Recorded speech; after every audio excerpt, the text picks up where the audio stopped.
In the year 1907, Miguel Hernández, a young 24-year-old worker from a small agricultural village on the outskirts of Buenos Aires, embarked on one of the greatest adventures of his life. His story unfolded in an era of significant global change. The Panama Canal, a colossal project, was in its initial phases, attracting thousands from around the world to Panama to contribute to what was considered one of humanity's most ambitious works. Miguel lived a simple yet happy life with his wife Clara. Life in the Argentine countryside was hard, but they loved each other passionately and shared dreams of a better future.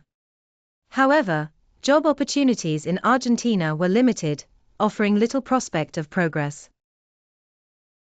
Thus, when news arrived that the US government, with the support of the Panamanian government, was recruiting thousands of workers for the canal construction, the promise of a higher wage than any Argentine worker could earn at home was tempting for Miguel.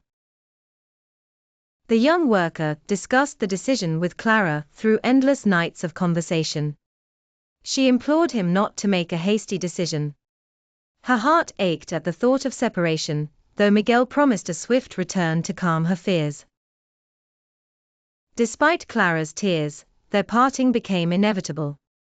On January 5, 1907, Miguel set off from Buenos Aires toward an uncertain destiny, carrying the hope of a promising future. The journey to Panama was long and arduous.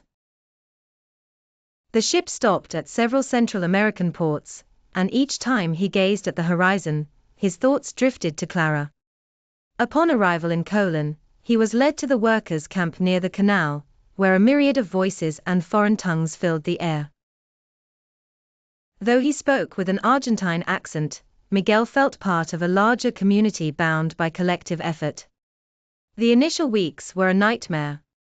Food was scarce, and diseases like malaria and yellow fever struck swiftly. Although many fell ill and others died, Miguel persisted, driven by the promise he had made to Clara.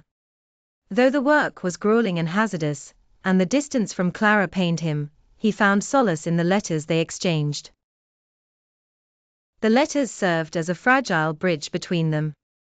As time passed, he adapted to life in Panama, befriending others who had left families behind for a better life. The labor was relentless, and despite technological advancements, the human toll remained high. By 1911, an accident left Miguel injured, prompting deep reflection on the sacrifice he had endured. Resolved to return, he accumulated enough to go back to Argentina. When he arrived, the canal was nearly finished, yet what truly mattered was his reunion with Clara.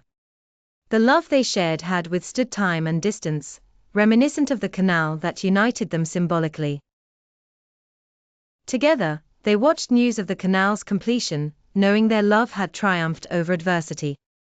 Miguel, the young worker, returned home with a heart filled with stories and a love that had endured the passage of time.